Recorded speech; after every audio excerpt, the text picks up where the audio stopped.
농촌의 일상을 체험하고 수확한 농산물도 함께 먹어보며 힐링하는 농촌 체험 관광.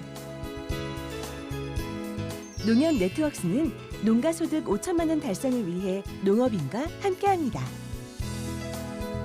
농업인과 소비자의 또 다른 만남. 우리 모두의 농촌 체험 관광. 검색창에 곱함을 치면 만날 수 있습니다.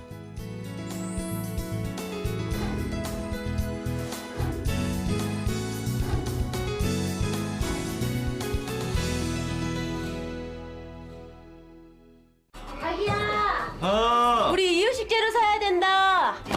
알았어. 어디가? 슈퍼. 거길 왜 가? 진이야. 네. 롯데 슈퍼에서 소고기 담아줘. 구매 이력이 있는 유기농 소고기를 담았습니다. 이게 이런 것도 돼? 아보카도랑 당근도. 내가 담아놨지. 진이야, 주문해줘. 말로 주문하고 눈으로 확인하는 기가진이. 육아로 바쁜 부부에게 오늘의 기술 KT. 롯데슈퍼 당일 배송입니다. 여러분 안녕하십니까? NBS 뉴스 24입니다.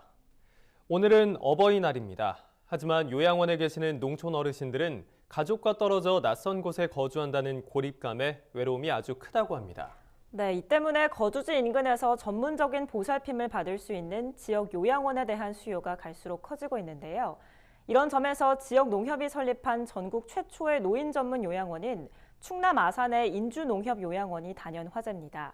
원로 조합원과 지역 주민을 위해 만들어진 인주농협요양원을 윤슬기 기자가 찾았습니다. 충남 아산시 인주면의 영인산 자락. 맑은 공기와 좋은 경치로 유명한 이곳에 인주농협요양원이 있습니다. 지난달 초에 문을 연 전국 지역농협 최초의 노인 전문 요양원입니다. 12,500제곱미터, 3,800평에 이르는 넓은 부지에 지상 3층 규모로 세워진 이 요양원에는 모두 49명의 어르신이 입소할 수 있습니다. 아직 개원 초기라 7분만 계시지만 어르신들의 만족도는 상당히 높습니다. 요양원 안에 넓은 입원실과 함께 목욕과 물리치료를 위한 설비가 최신식으로 갖춰져 있어 생활에 불편함이 없어서입니다. 더불어 교육 프로그램도 다양하게 운영하고 있고 인근 병원과의 협약을 통해 의료 서비스 연계 체제도 구축되어 있습니다. 어르신들의 심리적 안정에도 좋은 환경입니다. 입원실 창밖으론 친숙한 풍경이 보일 뿐 아니라 집도 가깝고 다른 입소자들 모두 같은 지역의 이웃이기 때문입니다. 여기서 살고 조합원이고 집도 같아도 좋고 농협에서 다 이것저것 다 잘해주시니까 좋죠. 지역 농협이 직접 운영하는 요양원이만큼 이곳에선 식재료 대부분을 이런 로컬 푸드로 사용합니다. 조합원이 만든 농산물이 다시 원로 조합원을 위해 쓰이는 셈입니다. 무엇보다 농협 직영이라 보호자와 입소자들의 신뢰도가 높습니다. 농협이 운영한다면 손익을 우선하기보다 진정한 복지 서비스를 제공할 거라는 믿음이 있어서입니다. 동네에서 하는 거나 한 가지인데 이게 얼마나 좋을게요. 각 면에서 다 농협에서 여기 하는 거 보고 한다고 하는 것 같아요. 개원한 지 아직 한 달도 안 됐지만 타 지역 농협의 견학과 문의가 잇따르고 있습니다. 농협이야말로 손익을 떠나 지역민과 조합원을 위해 노인 전문 요양원을 운영해야 한다는 목소리가 높아섭니다. 실제로 농촌은 도시보다 고령화 비율이 높지만 노인을 위한 복지시설이나 서비스는 부족한 상황. 면단위 지역 농협인 인주농협이 직접 요양원 운영에 뛰어든 것도 이 때문입니다. 어려움도 있었어요. 그걸 왜 했느냐. 응? 그냥 돈 되는 사업이나 하지. 근데 농협이 꼭 손익만 위해서 농협이 존재하는 건 아니거든요. 지금 시골에 계신 분들이 또 옛날에 우리 농협을 이렇게 만들었던 고생하셨던 세대들이고 그래서 저희들이 우리가 이런 거를 한번 좀 해보자. 그분들을 편안하게 노후 생활을 즐길 수 있도록 만들어 보자라는 취지에서 만들었습니다. 인주농협의 요양원 아이디어는 충남도에서 추진하는 지역혁신 모델 구축 사업에 선정됐습니다. 그 결과 자부담 14억 7천여만 원에 도시비 16억 5천여만 원을 지원받아 요양원을 설립할 수 있게 됐습니다. 지역민과 원로조합원을 위해 지역 농협이 제공할 수 있는 최고의 복지 서비스로 꼽히는 요양원. 인주농협 요양원 설립을 계기로 전국에 더 많은 농협 요양원이 설립될지 귀추가 주목됩니다. MBS 뉴스 윤슬기입니다.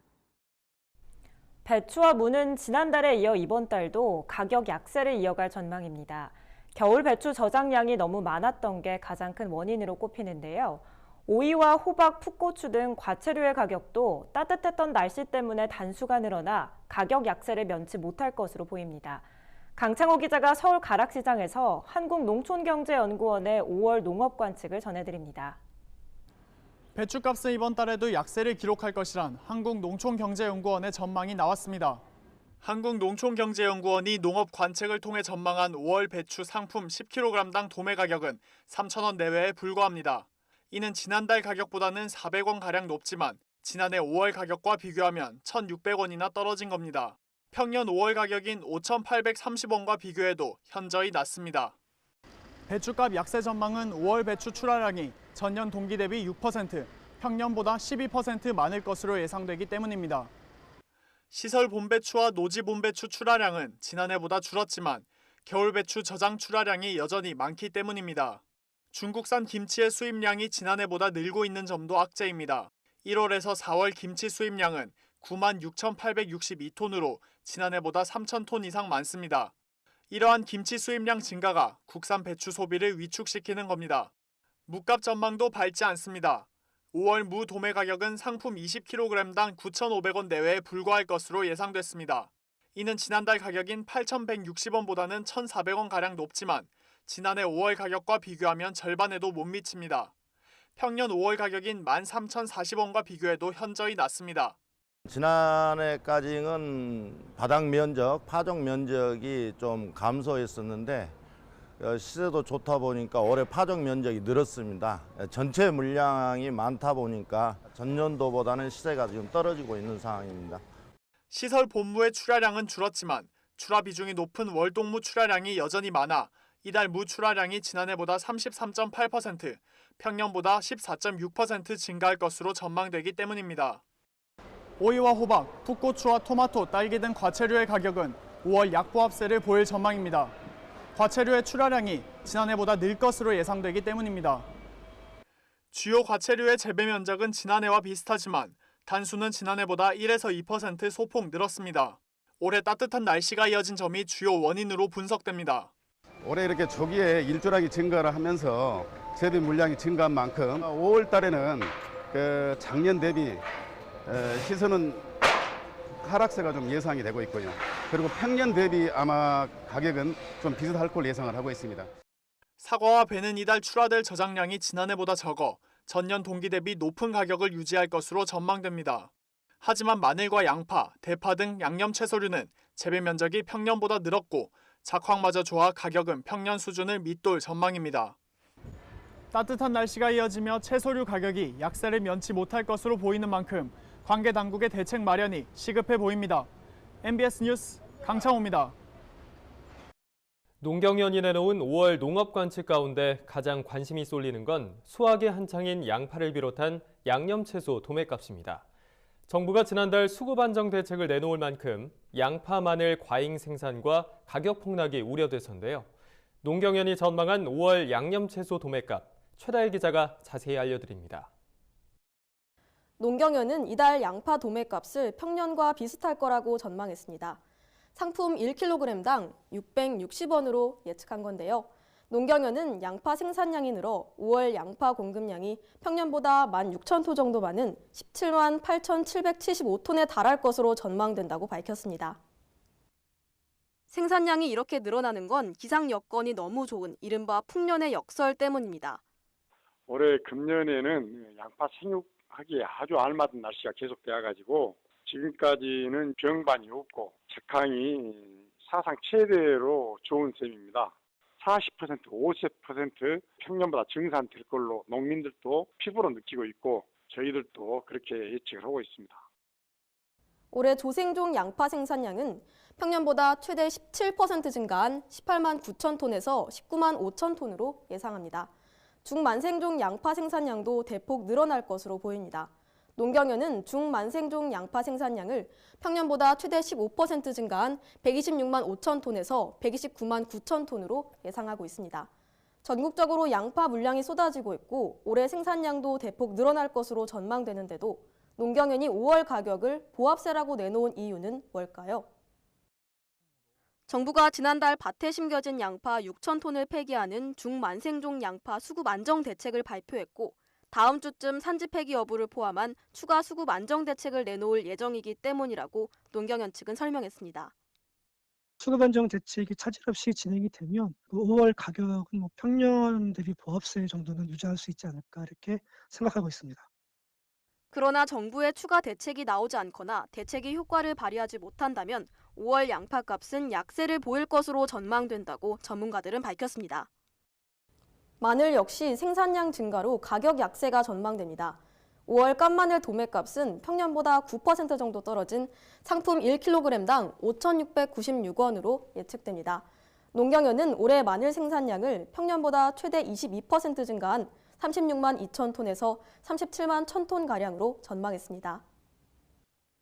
마늘에도 풍년의 역설이 적용되는 건 마찬가지입니다. 올해 마늘 재배 면적은 평년보다 17% 증가한 2만 7,689헥타르로 전망되는데 기상 여건이 좋았던 탓에 단수도 평년보다 4% 늘어 10아르당 1,339kg을 보일 전망입니다. 마늘은 재배 면적이 평년보다 한 17% 정도 크게 좀 증가한 상태이고요. 작황도 이렇게 평년보다는 한 4% 정도 좋은 상태입니다. 마늘도 역시 겨울철 기온이 따뜻했고 비도 많이 안 오고 병충해도 지금 많이 발생하지 않고 있어서 작황이 좀 좋은 편이죠. 전문가들은 특히 올해산 햇마늘 수확이 앞당겨져 5월 마늘값이 더 떨어질 수 있다고 분석했습니다. 지난해에는 5월 중순부터 시작됐던 마늘 수확이 올해는 5월 초순으로 수확 시기가 당겨졌고 이로 인해 지난해에는 전체 물량의 37.5%가 5월에 수확됐지만 올해엔 41.3%가 5월에 수확될 전망입니다.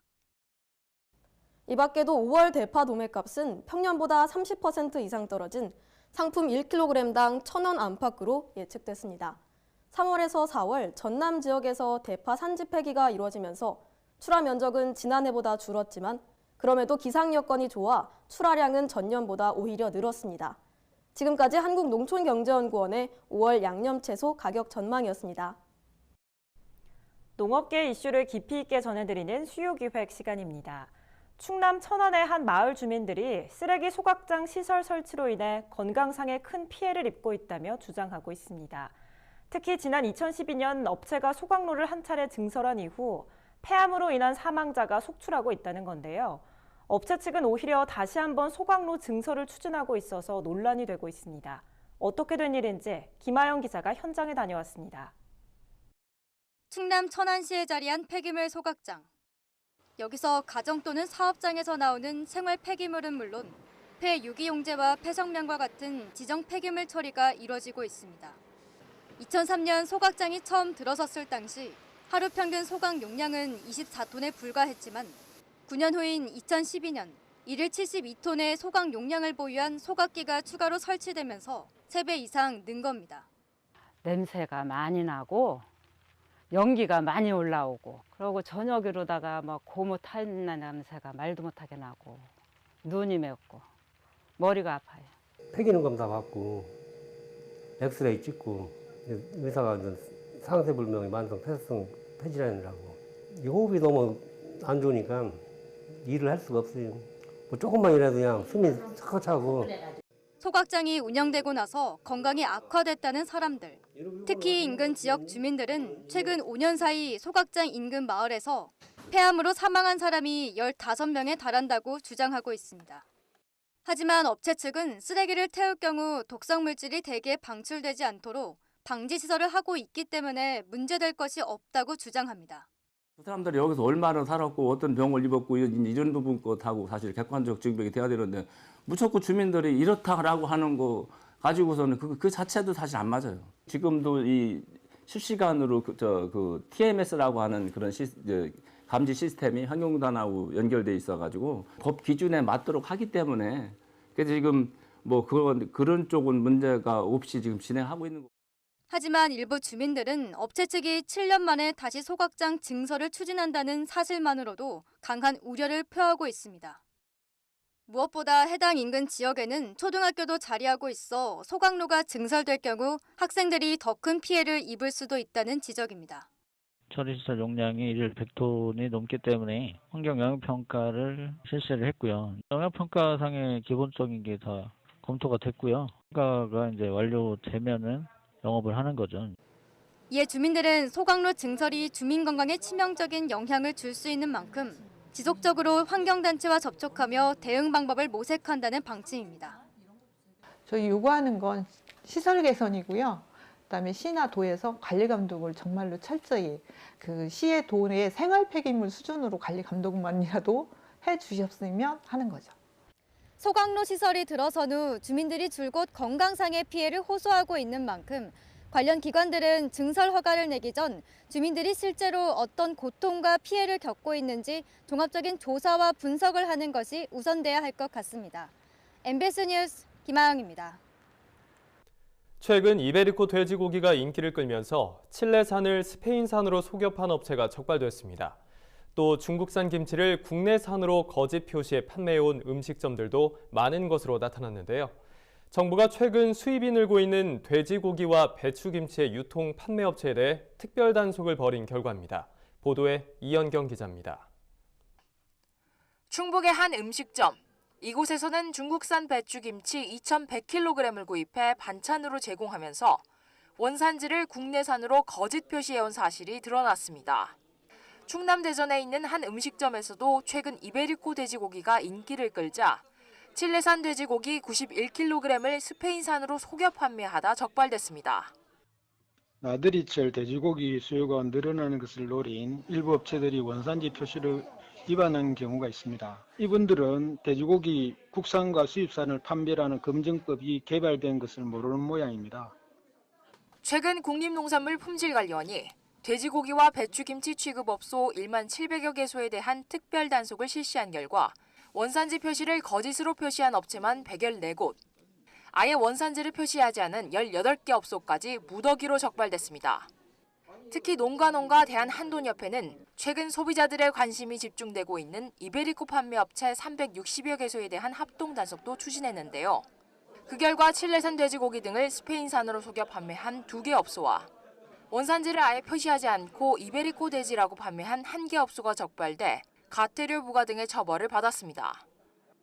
앞으로 계절적 특수나 국내산과 가격차가 큰 민감 품목에 대해서는 특별 단속을 실시해 농식품 부정 유통을 근본적으로 예방하도록 하겠습니다. 특히 이번 특별 점검을 통해 적발된 총 132개 업소 중에는 돼지고기와 배추김치를 조리해서 제공하는 음식점의 비중이 81.8%로 가장 높았으며 식육 판매 업소가 14.4%, 가공업체 3.8% 순으로 나타났습니다. 봄철 야외 나들이 등으로 외식을 할 기회가 많아지는 시기에 원산지 표시 위반 사례가 기승을 부리고 있는 만큼 소비자들이 음식점을 이용할 때 반드시 해당 음식의 원산지를 확인해야겠습니다. 또한 원산지 표시가 없거나 표시된 원산지가 의심될 경우 농관원 홈페이지나 전화로 신고하면 됩니다. MBS 뉴스 이현경입니다. 다음은 지역 뉴스입니다. 전라남도는 안전한 식용란을 공급하기 위해 오는 8월까지 산란계 전체 농장 131개소를 대상으로 안전성 일제검사를 한다고 밝혔습니다. 도는 동물용 의약품 잔류검사와 살모넬라 검사를 중심으로 일제검사를 진행할 예정입니다. 또한 농장 방문 시 동물용 의약품과 진드기 방제약품에 대한 안전한 사용법을 지도해 진드기 방제 효과를 높인다는 방침입니다. 경상남도가 다음 달 말까지 소나무 재선충병 피해 확산 방지를 위해 창원시 등 14개 시군의 항공방제를 실시하기로 했습니다. 이번 조치는 소나무 재선충병으로 옮기는 매개충인 솔수염 하늘소와 북방수염 하늘소를 방지하기 위한 것으로 7,044헥타르의 산림에 2주 간격으로 3회에 걸쳐 항공방제가 실시될 예정입니다. 이번에 사용되는 약재는 인체나 가축에 피해가 없고 꿀벌에 미치는 영향이 적으나 살포 지역 및 인근 양봉 농가들의 주의가 필요합니다. 경기도 농업기술원 버섯연구소가 느타리 버섯을 쫄깃한 식감으로 먹을 수 있는 버섯 장조림을 개발했다고 밝혔습니다. 느타리 버섯은 엽산이 풍부하고 면역 증강 효과가 있어 소비 확대가 기대되는 식품으로 전국 생산량의 73%가 경기도에서 생산되는 특화 작목입니다. 제주도 농업기술원이 서귀포 지역 만감류 시설 하우스를 대상으로 병해충을 예찰한 결과 조기 방제 주의보를 발령한다고 밝혔습니다. 제주지방기상청에 따르면 해충 월동기인 1, 2월 평균 기온이 8도씨 이상이면 귤, 응애와 총채벌레 등의 생존율이 높아 발생 밀도가 높아지는데 올해 1, 2월 평균 기온이 8.6도씨로 확인됐기 때문입니다. 저희가 준비한 소식은 여기까지입니다. MBS 뉴스 24 마칩니다. 함께해 주신 여러분 고맙습니다.